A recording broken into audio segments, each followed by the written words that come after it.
국보론의 저자 경제학자 애덤 스미스는 자신의 책에서 개인의 사적 이익 추구가 사회 전체의 공적인 이익을 증가시키기에 정부는 시장에 개입하지 않는 것이 유익하다고 말합니다.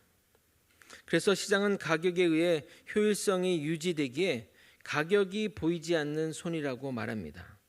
오전부터 제가 어려운 경제 이야기를 하려는 것은 아니고 그 용어를 빌리고자 간략하게 언급했습니다.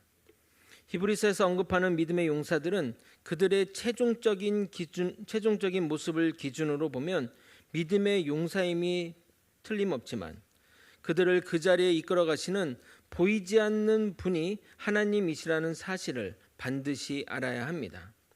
그러므로 그들의 삶을 하나님의 관점으로 바라보아야만 히브리서가 말하는 믿음의 용사의 삶을 정확하게 해석할 수 있습니다. 예를 들어 우리는 아브라함을 믿음의 조상이라고 부르지만 그가 훌륭한 믿음을 소유했기에 그렇게 부르는 것이 아닙니다. 그는 자기가 살고자 아내를 팔았고 가뭄이 든다고 약속의 땅을 벗어나 애굽으로 내려갔던 찌질하고 연약했던 자였습니다. 그러나 하나님은 계속해서 그에게 믿음을 심어주었고 결국 믿음의 조상의 자리까지 이끌어 갔었던 것입니다. 하나님께 붙들리면 그가 어떤 배경과 어떤 조건을 가지고 있을지라도 하나님은 그를 믿음의 도구로 사용하십니다. 히브리서에 열거된 인물 모두 다 하나같이 하나님이 이끌어 가셨습니다. 우리도 마찬가지입니다. 우리가 지금 이렇게 주님을 믿고 그 신앙으로 살아가는 이유는 하나님의 끈질긴 설득에 의한 것입니다. 물론 보이지 않는 하나님이시지만 언젠가 우리가 하늘나라에 가게 되면 우리를 이끄시는 하나님의 열심을 눈으로 보며 깨닫게 될 날이 올 것입니다. 제가 이 부분을 지난주와 더불어 계속해서 강조하는 이유는 믿음의 용사들을 보면서 나는 저 사람처럼 될 수 없다고 생각하실까 봐 말씀드리는 겁니다. 어떻게 120년간 배를 만들 수 있었으며 어떻게 미지의 땅을 말만 믿고 나아갈 수 있겠으며 백세에 난 독자를 제사의 제물로 바칠 수 있겠습니까? 그들의 최종적인 모습을 보면 누구나 좌절이 옵니다. 그래서 저 사람과 나는 달라 하며 믿음의 종주를 포기하거나 적당히 믿음 생활하면서 안주하실까 봐 미리 말씀드리는 겁니다. 우리가 하나님께 얼마나 강하게 붙들려 있느냐가 그 사람의 인생과 믿음을 결정하게 됩니다. 궁극적으로 하나님이 그 사람을 이끌고 나가시기 때문입니다. 아이들이 어릴 적에 애들을 제 뒤에 태우고 자전거를 탄 적이 종종 있었습니다. 당시 막내딸 수연이가 뒤에 타면 자전거 속도를 높이지 않았습니다. 왜냐하면 저를 붙잡고 있는 힘이 약해서 떨어질 수 있기 때문입니다. 그러나 첫째나 둘째가 타면 전력으로 페달을 돌립니다. 저를 꼭 붙잡고 있기 때문에 떨어질 일이 없다고 생각해서입니다. 이처럼 믿음의 속도와 강도는 우리가 어떻게 하나님께 붙잡혀 있느냐, 우리가 하나님을 어떻게 붙잡느냐에 따라 결정되는 겁니다. 거제 소망교회 성도 여러분, 여러분은 하나님을 꽉 붙잡고 계십니까? 절대 하나님의 붙잡은 손을 놓지 마시기 바랍니다. 지난 설교를 간략하게 정리하고 오늘 본문으로 나아가도록 하겠습니다. 히브리서가 믿음의 용사를 소개할 때 시작하는 문구가 바로 믿음으로입니다. 믿음으로 아벨은, 믿음으로 에녹은, 믿음으로 노아는, 믿음으로 아브라함 등등 그들 행동의 원천이 믿음임을 강조하고 있습니다. 그 믿음은 바로 히브리서 11장 1절에서 정의하는 믿음으로 믿음은 바라는 것들의 실상이요 보이지 않는 것들의 증거라고 정의하고 그 정의에 따른 인물들을 소개했습니다. 히브리서는 보이지 않는 하나님의 약속을 보는 것처럼 믿었던 믿음의 용사들을 기술한 것이기에 히브리서가 정의하는 이 믿음과 그에 따른 용사들을 일반화해서는 안 됩니다. 믿음은 다양한 모습으로 존재 가능합니다. 여기에 언급되지 않은 믿음의 용사들 가운데도 용사들이 참 많습니다. 예를 들어 다니엘, 에스더, 느헤미야, 예수님의 제자 등등 모두가 다 믿음의 용사입니다. 그러므로 지금까지 언급된 이들은 히브리서가 말하는 믿음의 관점에 적합한 인물이라 보면 됩니다. 노아와 아브람은 보이지 않는 미래의 일을 말씀하신 하나님을 믿고 자신의 사명을 감당했습니다.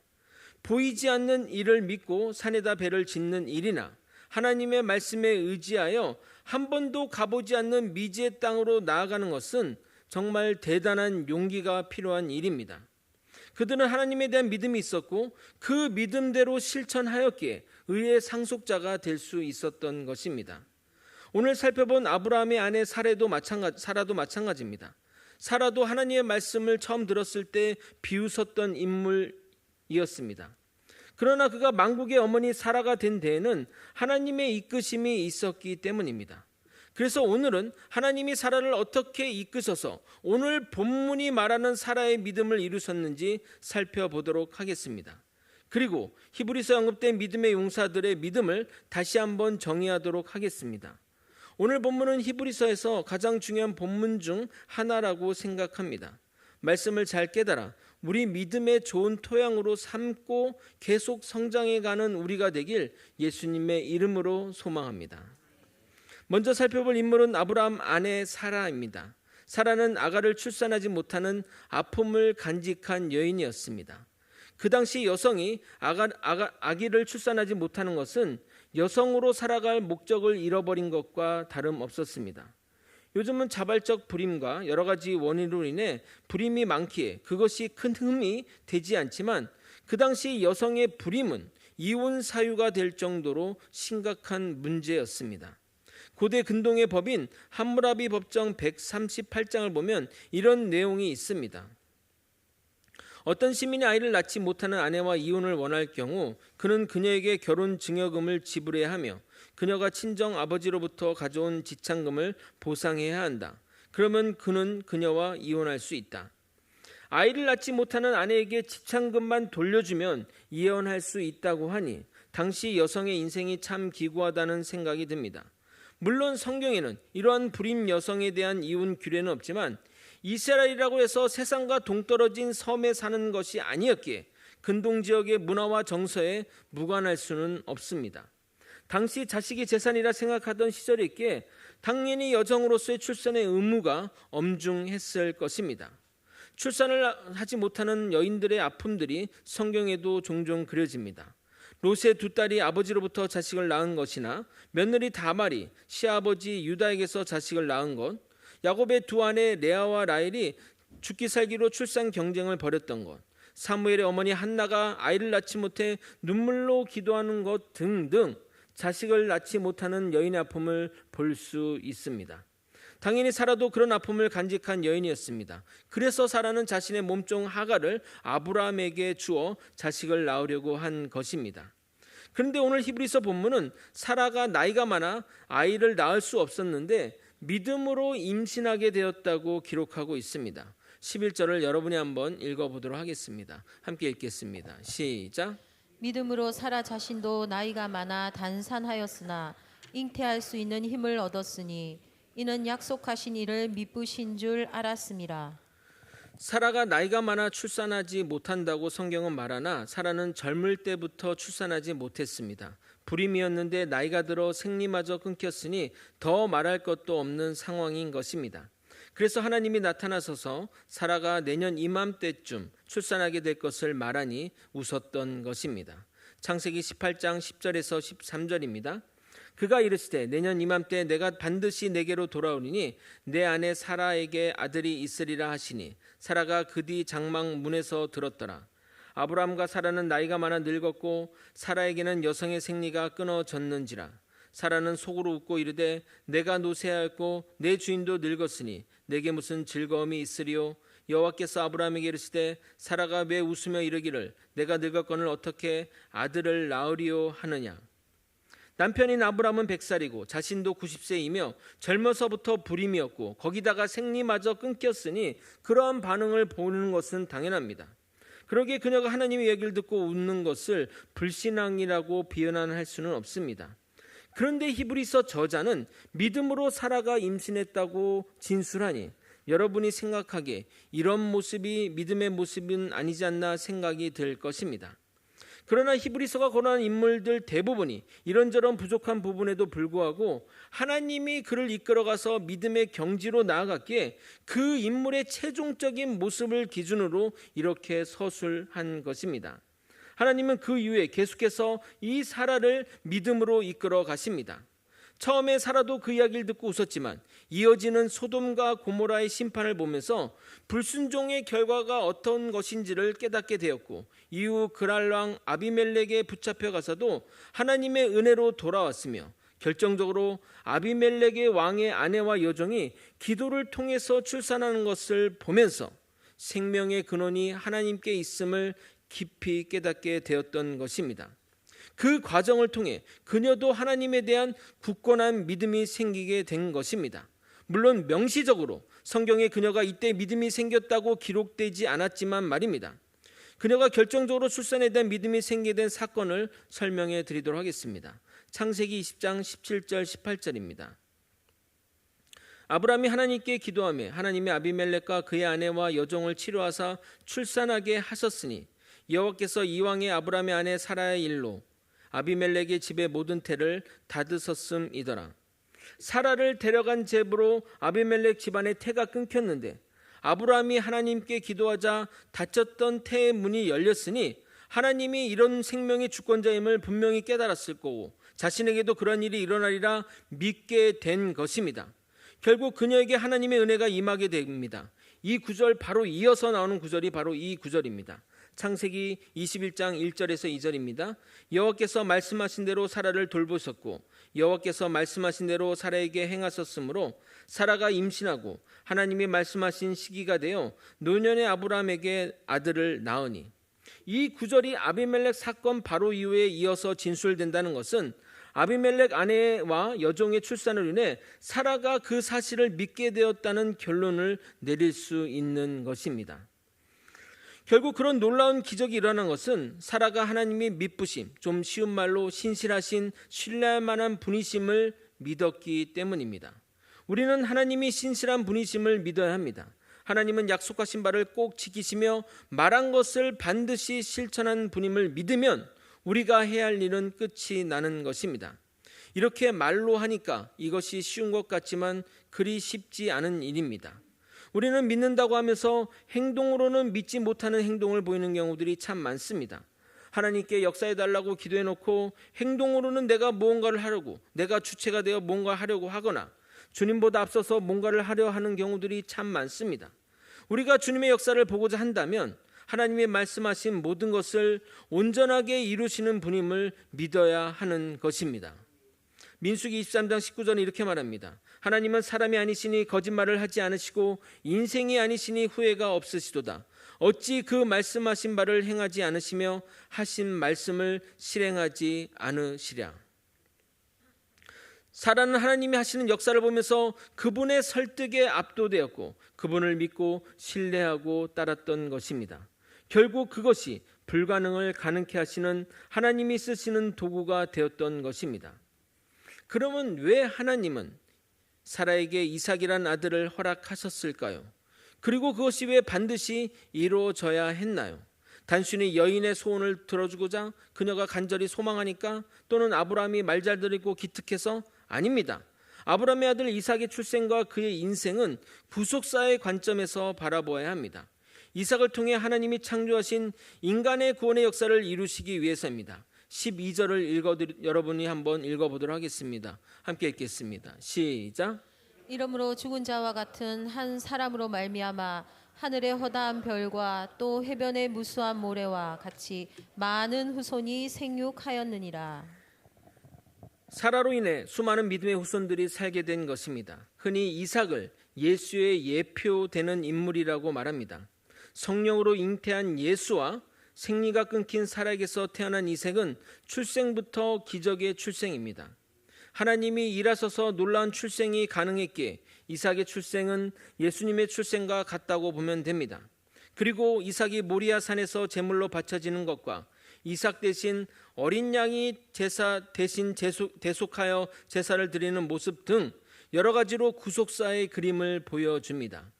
이삭이 직접 제사에 필요한 나무를 지고 올라가는 모습도 예수님이 직접 짊어지고 가신 십자가의 길을 보여주는 것입니다.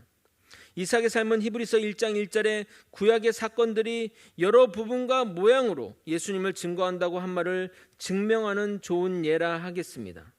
우리에게 하나님은 이렇게 이삭과 그의 삶을 통해 향후 우리를 어떻게 구원하실지를 말씀하고 계신 것입니다. 이제 지금까지 거론된 믿음의 용사들의 삶을 정리해 보도록 하겠습니다. 중간 정리라고 생각하면 좋겠습니다. 먼저 13절을 또 여러분이 한번 읽어보도록 하겠습니다. 함께 읽겠습니다. 시작. 이 사람들은 다 믿음을 따라 죽었으며 약속을 받지 못하였으되 그것들을 멀리서 보고 환영하며 또 땅에서는 외국인과 나그네임을 증명하였으니. 이 13절 안에 매우 심오한 내용이 담겨 있어서 세부적으로 한 단어씩 나눠서 설명드리도록 하겠습니다. 여기서 이 사람들은 누구를 말하는 것일까요? 문맥적 흐름상 11장에 언급된 모든 믿음의 용사를 말하는 것으로 보는 것이 맞을 듯합니다. 그런데 믿음을 따라 죽었다는 것은 무슨 말인가요? 그 당시 여러 가지 탄압으로 인해 믿음을 지키기 어려웠지만 죽기까지 변질하지 않고 믿음을 간직하고 죽은 것을 말하는 겁니다. 그것이 순교든 자연사든 말입니다. 그런데 그 말 뒤에 이런 말이 연결되어 나옵니다. 죽었는데 약속을 받지 못했다. 이 말은 살아생전에 그 약속을 받았지만 그 약속이 이루어지는 것, 약속의 성취를 보지 못하고 죽었다는 겁니다. 여러분이 이런 상황이라면 어떨 것 같습니까? 약속을 받았는데 그 약속이 살아생전에 이루어지지 않으면 참 아쉽고 안타까울 것입니다. 예를 들어 한 이산가족 노인이 꿈에 대한민국이 통일될 것이고 그래서 고향 땅을 네 발로 밟게 될 것이라는 약속을 받았습니다. 그런데 살아생전에 대한민국이 통일되지 않았고 결국 그 노인은 죽게 되었습니다. 그 노인은 죽으면서 이렇게 말하며 생을 마감했을 것 같습니다. 내가 죽기 전에 고향 땅을 밟고 갈 줄 알았는데 끝내 이루지 못하고 가니 눈이 잘 안 감기는구나 라고 말입니다. 그런데 믿음의 용사는 그 약속이 향후 이루어질 것을 믿고 기뻐하며 죽었다는 겁니다. 앞에 이를 연결하여 또 설명하면 내가 비록 눈을 감지만 반드시 대한민국은 통일될 것이게 기쁘게 눈을 감겠네. 꼭 너희들이 통일을 이루어주시게 라고 했다는 것입니다. 그리고 이어지는 문장, 땅에서는 외국인과 나그네임을 증언하였다. 이 말은 또한 무슨 의미일까요? 먼저 약속이 무엇인지 알아야 하는데 약속은 구주를 믿는 우리가 죽으면 하나님이 예비하신 천국에 이르게 되는 것을 말합니다. 그래서 주님이 오시면 이루어질 그 약속을 믿고 이 땅에서 곧 떠날 사람처럼 살았다는 겁니다.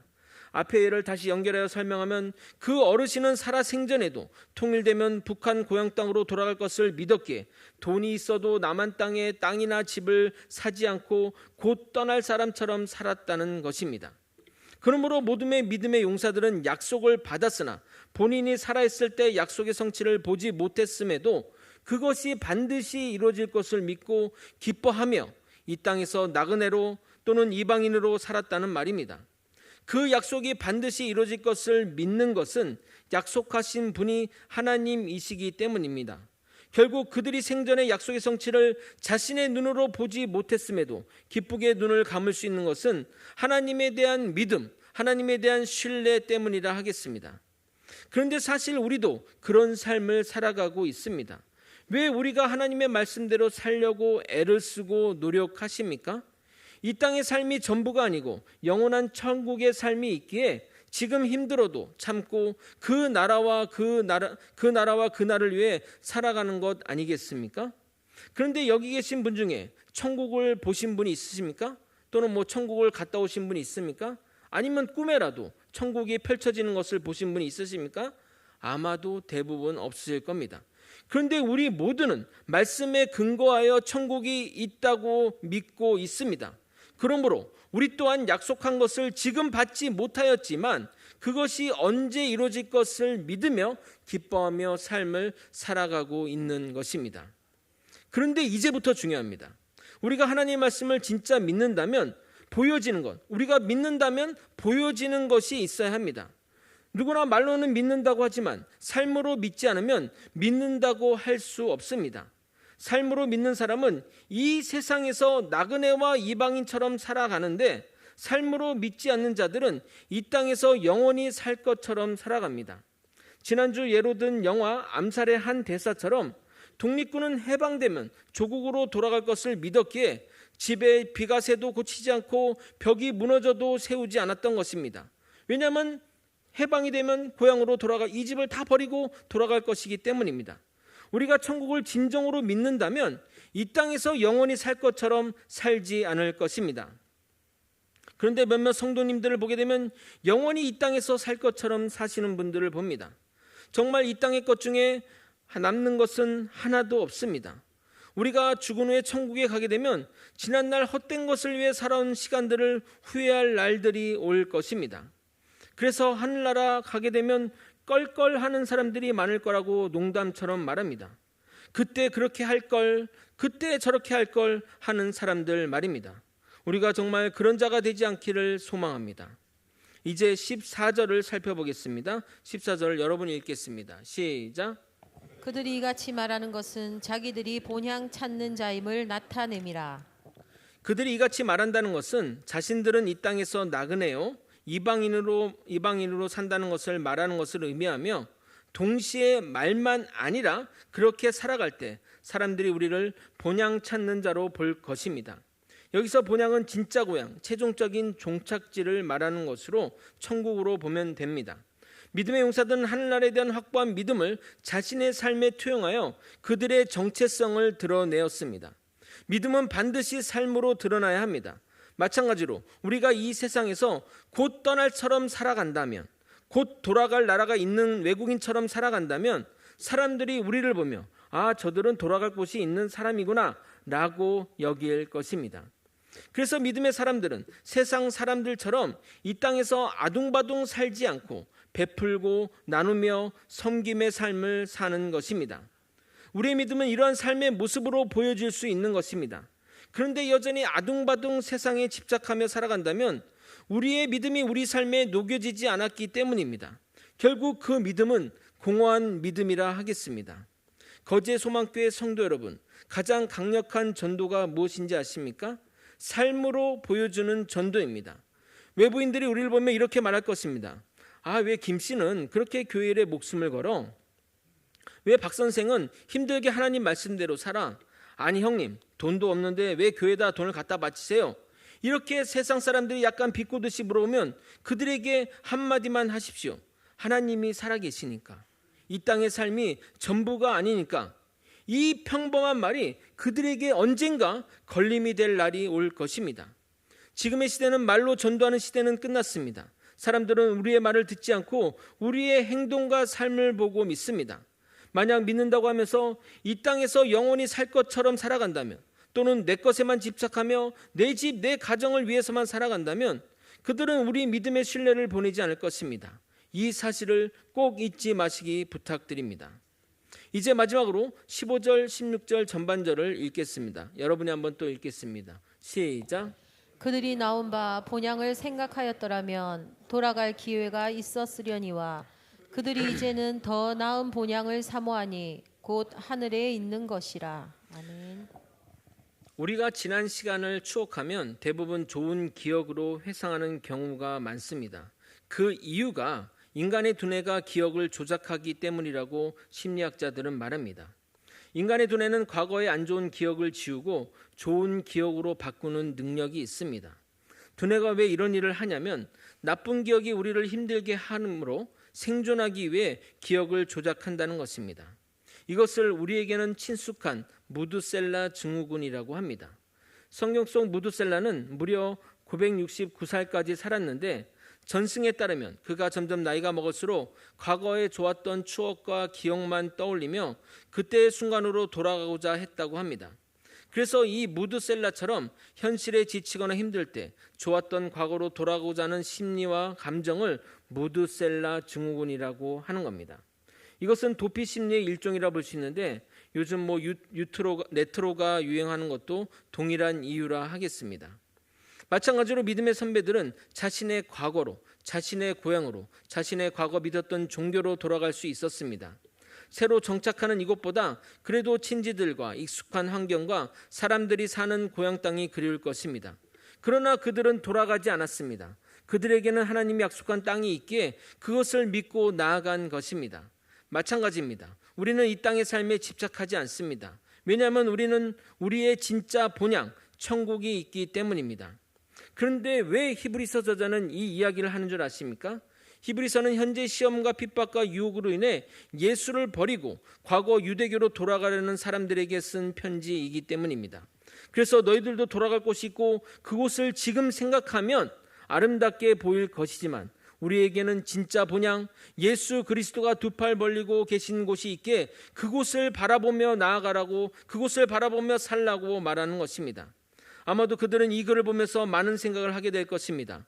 돌아갈 기회가 있는데 돌아가는 것은 정말 쉬운 것입니다. 그러나 가면 다시 돌아올 수 없습니다.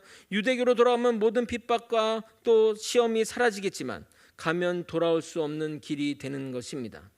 그런데 우리가 가는 그 본향에 하나님이 약속하신 것이 있습니다. 우리가 하늘에 있는 진짜 본향을 그리워하며 이 땅의 삶을 살아간다면 하나님도 우리의 하나님이라 당당히 말하신다는 것입니다. 16절 후반절 또한 여러분이 한번 읽어보도록 하겠습니다. 시작. 이러므로 하나님이 그들의 하나님이라 일컬음 받으심을 부끄러워하지 아니하시고 그들을 위하여 한 성을 예비하셨느니라. 그러니까 하나님이 세상을 향해 내가 너희의 하나님이다라고 당당히 말씀하신다는 겁니다. 그런데 이것으로 끝이 아닙니다. 진짜 본향을 오려고 하는 성도들에게 방 한 칸도 아닌, 한 집도 아닌 한 성을 예배해 놓으신다고 약속하셨습니다. 정말 환상적인 말이 아닙니까? 이 땅에 내 집 하나 없는데 하나님이 한 성을 마련해 놓고 기다리신다고 하니 말입니다. 우리는 모두 본향에 가면 집 주인이 아닌 성주가 되는 겁니다. 서울 강남에 아무리 비싼 집이 하늘의 성과 비교가 되겠습니까? 제가 어린 아들과 이런 대화를 나눈 적이 있었습니다. 아빠, 왜 하늘에는 저렇게 별이 많아? 저 별에는 누가 살아? 물었을 때 문득 떠오른 생각이 있어 아들에게 이렇게 말했습니다. 하나님이 우리가 천국에 가면 한 성을 준다고 말씀하셨는데 이 많은 사람을 어떻게 한 곳에 두겠어? 아마 우리에게 저 별에 살게 하지 않을까라고 말했습니다. 물론 성경적 근거는 없지만 그렇게 하시지 않을까 생각이 들었습니다. 그러면 그때는 우리가 이런 노래를 하며 찬양을 할 것 같습니다. 저 별은 나의 별, 저 별은 너의 별. 우리에게 그런 날이 오기를 소망합니다. 말씀을 정리하겠습니다. 하나님은 사라를 만국의 어머니로 이끌었습니다. 그는 하나님의 말씀을 비웃었던 여인이었지만 계속되는 설득을 통해 하나님을 믿게 된 것입니다. 그 믿음으로 많은 믿음의 후손의 어머니가 된 것입니다. 우리의 믿음은 우리를 이끄시는 분을 얼마나 확고하게 믿느냐에 달려 있습니다. 확고한 신뢰는 믿음의 수준과 속도를 결정하게 됩니다. 믿음의 용사들은 하나님의 약속을 받지 못했지만 장래에 이루어질 것을 믿고 죽었으며 살아생전에도 나그네 또는 이방인과 같은 삶을 살았습니다. 왜냐하면 그들 모두 하늘에 있는 본향을 찾는 자들이기 때문입니다. 우리의 이런 믿음을 보시고 하나님은 우리의 하나님이라 불리는 것을 전혀 부끄러워하지 않으시며 본향을 찾는 우리를 위해 한 성을 예비하셨습니다. 우리의 믿음은 반드시 우리의 삶으로 나타나야 합니다. 믿음의 용사들은 그들의 믿음을 삶으로 드러냈고 그래서 나그네로 살았던 것입니다. 우리가 진정으로 천국 본향을 믿는다면 이 땅에서 베품과 나눔과 섬김의 삶을 살아갈 것입니다. 그런 우리의 모습을 보고 다른 이들도 주님께 나올 것입니다. 우리 모두는 믿음의 길의 순례자입니다. 편하고 쉽고 안전한 길이 우리 앞에 놓여 있고 좁고 협착하고 사람들이 찾지 않는 길이 있습니다. 여러분은 어떤 길로 나아가겠습니까?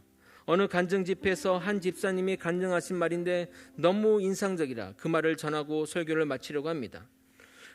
좁고 협착하고 사람들이 찾지 않는 길이라 그 길로 나아가서 힘들게 그 길을 통과했는데 그 길을 통과하니 너무나 넓은 공간이 나왔다는 말입니다.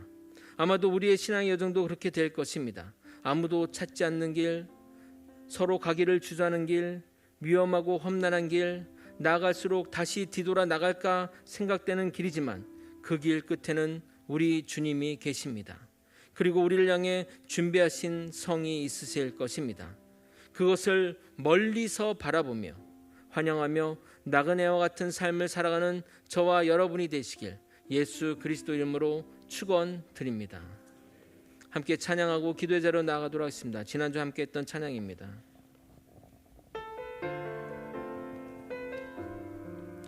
나 지금은 비록 땅을 버타여 살지라도 나 지금은 비록 땅을 버타며 살지라도 내 영혼 저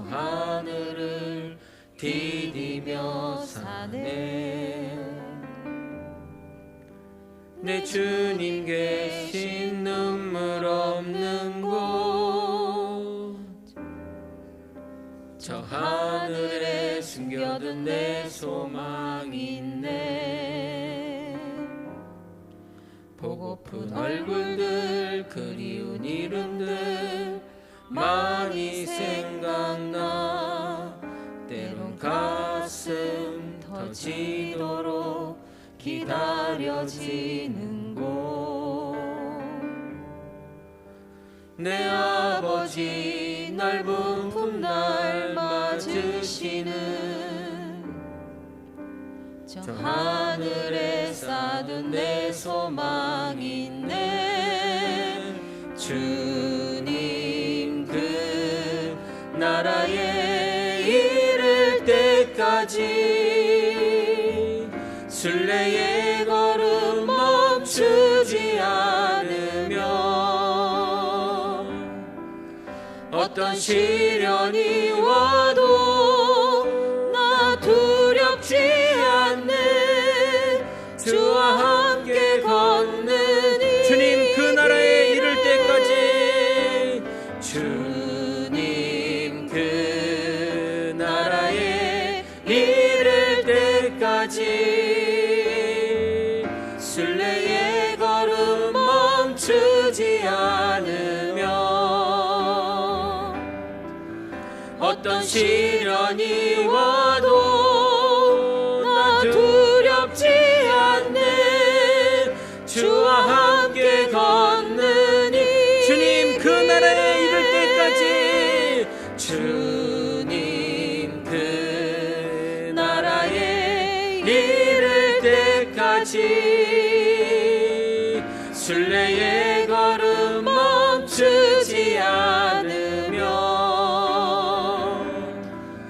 어떤 시련이 와도 나 두렵지 않네. 주와 함께 걷는 이 길에. 믿음의 선배들은 죽음 이후 영원한 삶이 있게 죽음도 두려워하지 않았고 이 땅에서 나그네와 외국인같이 살았습니다. 삶으로 믿음을 보인 것입니다. 우리의 믿음이 우리 삶에 투영되지 않으면 우리의 믿음은 공허한 믿음이 될 것입니다. 우리의 믿음의 모습을 보고 세상 사람들은 주님께로 나아갈 것입니다. 우리 모두 믿음대로 믿음의 삶을 살아갑시다. 오늘의 기도를 위해 다음과 같은 기도 제목으로 기도하시겠습니다. 첫 번째, 주님을 향한 흔들리지 않는 믿음 주시옵소서. 두 번째, 말로만 내뱉는 믿음이 아니라 삶에서도 진정으로 믿음대로 살아가는 우리가 되게 하여 주시옵소서. 세 번째, 이 땅의 삶을 아둥바둥 살기보다는 섬기며 나누고 베풀며 살아가는 우리가 되게 하여 주옵소서. 네 번째, 주님과 영원히 동행하는 삶을 살게 하여 주시옵소서. 이와 같은 제목으로 주님의 이름 부르고 통성으로 기도하시겠습니다. 주여! 하나님 아버지, 이 시간 주님을 향한 흔들리지 않는 믿음을 우리에게 주시옵소서. 아버지, 그리고 그 믿음으로 살아갈 때 아버지 말로만 아버지 하는 믿음이 아니라 내 삶에 녹여져 있어 내 삶에 적용하여 삶으로 믿음을 나타내는 삶을 살게 도와주옵소서. 아버지, 우리는 정말 이 땅에서 아둥바둥 살기보다는 섬김과 나눔과 베품으로 정말 나그네와 같은 삶을, 외국인과 같은 삶을 살아갈 수 있도록 이끌어 주옵소서. 아버지, 우리에게는 본향이 있습니다. 하늘나라 천국이 있습니다. 주님 계시는 그곳이 있습니다. 그곳을 바라며 매일매일 삶을 살아가며 걸음을 내딛는 우리가 되게 도와주시옵소서. 아버지, 우리의 믿음이 진짜의 믿음이 되기 원하고 보여질 수 있는 믿음이 되게 도와주옵소서. 아버지, 이 길에 주님 평생 함께 해주옵소서. 주님 동행하여 주옵소서. 주님 이끌어 주옵소서. 주님 붙들어 주시고 우리의 삶 가운데 주님의 인도하심을 받으며 살아가는 우리가 되게 도와주옵소서. 아버지, 굳건한 믿음 가지기 원합니다. 주님을 잡은 손을 절대 놓치지 않게 도와주옵소서. 아버지, 우리의 그 확고한 신념과 믿음이 우리의 믿음의 삶과 아버지 믿음의 속도를 결정합니다. 하나님 아버지, 간절히 부탁해서 하나님 이끄시는 믿음의 경지로 우리가 나아갈 수 있도록 이끌어 주시옵소서. 아버지, 우리도 아브라함처럼 아버지 또 사라처럼 또 수많은 에녹과 노아처럼 우리도 그렇게 살아갈 수 있습니다. 하나님, 굳건한 믿음을 가지고 붙잡고 나아가게 도와주옵소서. 주님에 대한 확고한 신념으로 살아가게 도와주옵시고 삶으로 그것을 나타내며 살게 도와주옵소서. 삶으로 살아가는 것은 말씀에 순종하는 삶입니다. 말씀에 따른 삶입니다. 이 땅의 삶이 전부가 아니게 하늘 소망 품고 천국 본향을 향해 나아가는 아버지 우리가 되게 도와주옵소서. 우리의 믿음이 진짜인 믿음에 되게 도와주옵소서. 주님 역사해 주옵소서. 하나님 아버지, 우리가 주님을 향한 확고한 믿음과 신앙으로 살아가게 도와주옵소서. 아버지, 우리가 믿는 것이 그냥 말로만 하는 믿음이 아니라 삶에 녹여져서 삶으로 드러내는 믿음이 되게 도와주옵소서. 그래서 이 땅의 삶을 정말 아둥바둥 살기보다는 나누며 섬기며 베풀며 또 정말 나그네와 외국인같이 정말 천국 본향을 찾는 자의 삶을 살아갈 수 있도록 이끌어 주시옵소서. 그 길에 주님 영원히 함께하여 주옵소서. 우리와 동행하여 주옵소서. 주님이 임재하여 주옵소서. 주님과 동행하는 그 삶이 참된 기쁨의 삶임을 믿으며 언제나 주님만 바라보며 주님 붙잡고 나아가는 우리가 되게 도와주시옵소서. 오직 우리에게 주님만이 필요합니다. 이 모든 것 우리 주 되신 예수 그리스도 이름으로 기도드리옵나이다. 아멘. 지금은 우리 구주 예수 그리스도의 은혜와